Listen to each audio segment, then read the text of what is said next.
عیسائیوں کا مماحلہ سے فرار ہونا۔ نجران یعنی یمن کے نصرانیوں کا ایک وفد مدینہ منورہ میں آیا۔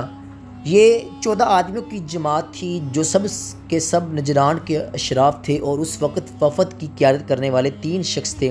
نمبر 1 ابو حارثہ بن علقمہ جو عیسائیوں کا پوپ اعظم تھا۔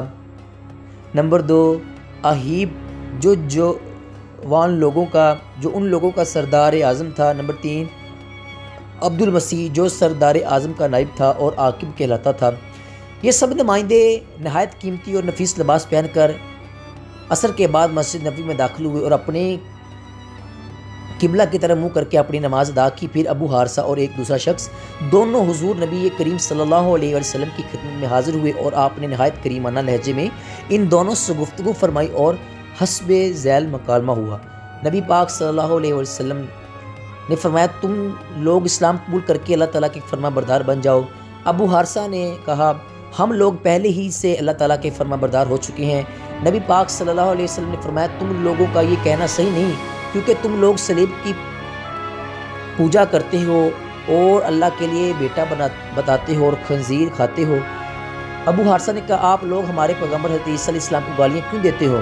نبی پاک علیہ السلام نے فرمایا، ہم لوگ حضرت عیسیٰ کو کیا کہتے ہیں؟ ابو حارثہ نے کہا، آپ لوگ حضرت عیسیٰ علیہ السلام کو بندہ کہتے ہیں، حالانکہ وہ خدا کے بیٹے ہیں۔ نبی پاک علیہ السلام نے فرمایا، ہاں ہم یہ کہتے ہیں کہ حضرت عیسیٰ علیہ السلام خدا کے بندے اور اس کے رسول ہیں، اور وہ کلمۃ اللہ جو کنواری مریم کے شکم سے بغیر باپ کے اللہ تعالیٰ نے حکم سے پیدا ہوئے۔ ابو حارثہ نے کہا، کیا کوئی انسان بغیر باپ کے پیدا ہو سکتا ہے؟ جب آپ لوگ یہ مانتے ہیں کہ کوئی انسان حضرت عیسیٰ کا باپ نہیں، تو آپ لوگوں کو یہ ماننا پڑے گا کہ ان کا باپ اللہ تعالیٰ ہے۔ نبی پاک علیہ السلام نے فرمایا، اگر آپ کسی کا باپ کوئی انسان نہ ہو تو اس سے یہ لازم نہیں آتا کہ اس کا باپ خدا ہی ہو۔ خدا ون تعالیٰ اگر چاہے تو بغیر باپ کے بھی آدمی پیدا ہو سکتا ہے۔ دیکھو حضرت آدم علیہ السلام کو تو بغیر ماں باپ کے اللہ تعالیٰ نے مٹی سے پیدا فرما دیا، تو جس طرح اللہ تعالیٰ نے حضرت آدم علیہ السلام کو بغیر ماں باپ کے پیدا فرما دیا، اگر اس نے حضرت عیسیٰ کو بغیر باپ کے پیدا کر دیا تو اس میں تعجب کی کون سی بات ہے؟ حضور علیہ السلام نے کہ اس پیغمبرانہ طرز و استدلال اور حکیمانہ گفتگو سے چاہے تو یہ تھا کہ یہ وفد اپنی نصرانیت کو چھوڑ کر دامن اسلام میں آ جاتا، مگر ان لوگوں نے حضور اسلام سے جھگڑنا شروع کر دیا، یہاں تک کہ بحث و تکرار کا سلسلہ بہت دراز ہو گیا۔ تو اللہ تعالیٰ نے سورہ آل عمران کی آیت نازل فرمائی، ترجمہ تو آپ کے پاس علم آ جانے کے بعد جو لوگ اس میں آپ سے جھگڑا کر رہے ہیں، آپ ان لوگوں سے کہہ دیجئے کہ آؤ ہم اپنے بیٹوں کو بلاتے ہیں اور تم اپنے بیٹوں کو بلاؤ، اور ہم اپنی عورتوں کو بلاتے ہیں اور تم اپنی عورتوں کو بلاؤ، ہم خود آتے ہیں اور تم خود آؤ، پھر ہم گڑ گڑا کر جھوٹوں پر خدا کی لعنت ڈالیں۔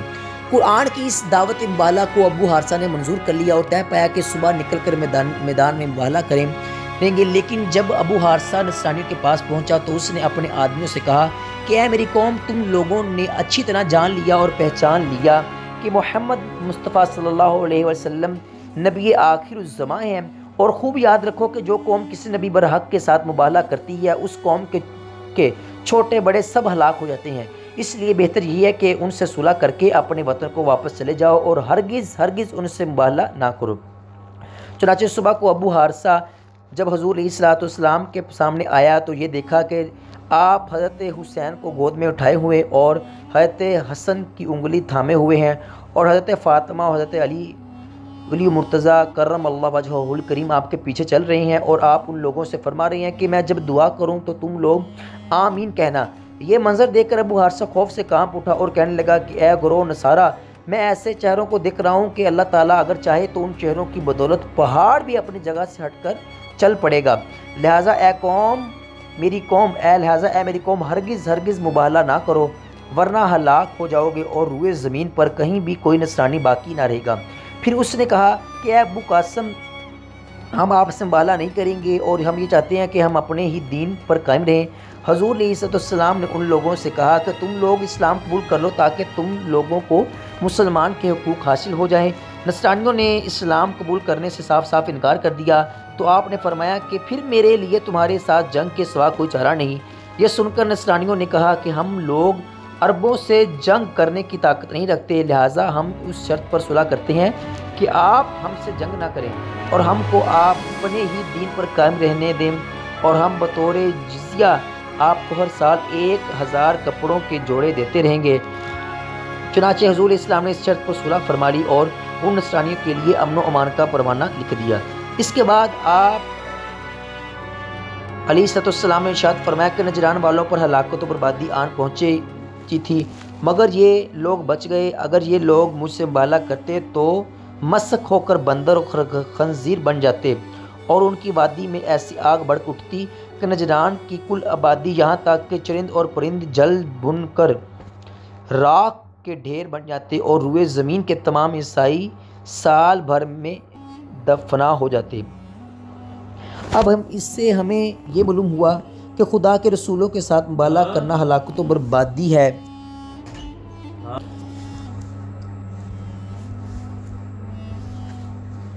اس سے ہمیں یہ معلوم ہوا کہ خدا کے رسولوں کے ساتھ مبالغہ کرنا ہلاکت و بربادی ہے، بلکہ انبیاء و اولیاء اور اللہ والوں کا مقابلہ کرنا اور ان لوگوں کی بددعا کا سامنا کرنا بربادی و ہلاکت کا سگنل ہے۔ بلکہ خدا کے ان محبوب بندوں کی ذرا سی بے ادبی اور دل آزاری بھی انسان کو فنا کی گھاٹ اتار دیتی ہے اور ایسی تباہی بربادی لاتی ہے جس کا کوئی علاج ہی نہیں۔ حضرت خجندی اور بساتی شاعر، چنانچہ منقول ہے کہتے کمال الدین خجندری علیہ الرحمہ ایک مرتبہ شاعروں کے مجمع میں تشریف لے گئے تو بساتی شاعر نے آپ کو دیکھ کر نہایت ہی بدتمیزی اور بےہودگی کے انداز میں یہ مصرع بک دیا کہ از کجائی اے لوند تم کہاں سے آئے اے بدماش۔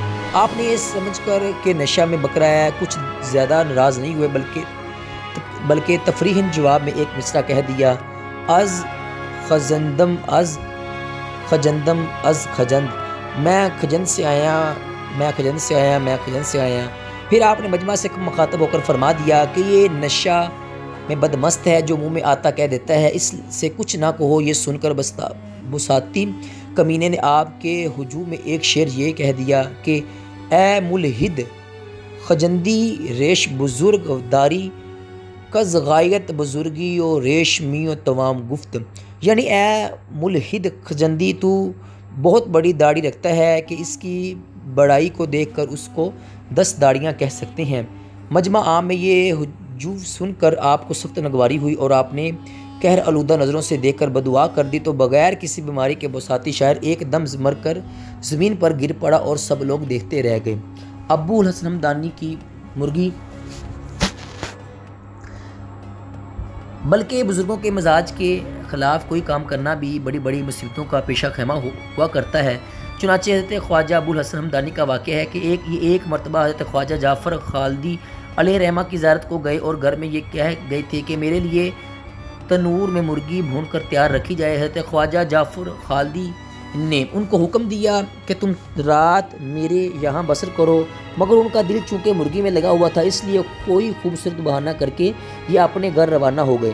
حضرت خواجہ جعفر کے دل پر ان کا ملال گزرا۔ اس کی نوزت کا یہ اثر ہوا کہ جب خواجہ ابو الحسن ہمدانی دسترخوان پر مرغی کھانے کے لیے بیٹھے اور ذرا سی غفلت ہوئی تو ایک کتا گھر آ گیا اور مرغی لے کر بھاگا اور اس کو ایک گندی نالی میں ڈال دیا۔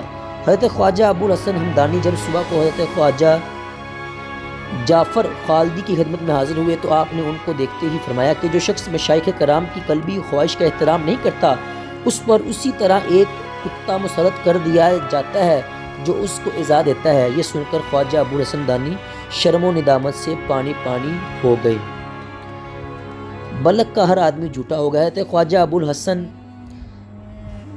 حضرت خواجہ ابو علی وفاق علیہ رحمہ کا بیان ہے کہ جب بلخ والوں نے بلا قصور حضرت خواجہ محمد بن فضل قدس سرہ کو شہر بدر کر دیا تو آپ نے شہر والوں کو یہ بددعا دے دی کہ یا اللہ ان لوگوں کو سچائی کی توفیق نہ دے۔ ان کا یہ انجام ہوا کہ برسوں تک اس شہر میں کوئی سچا آدمی باقی نہ رہا اور شہر کا ہر آدمی بلاغ کا جھوٹا ہو گیا اور یہ جھوٹوں کا شہر کہلانے لگا۔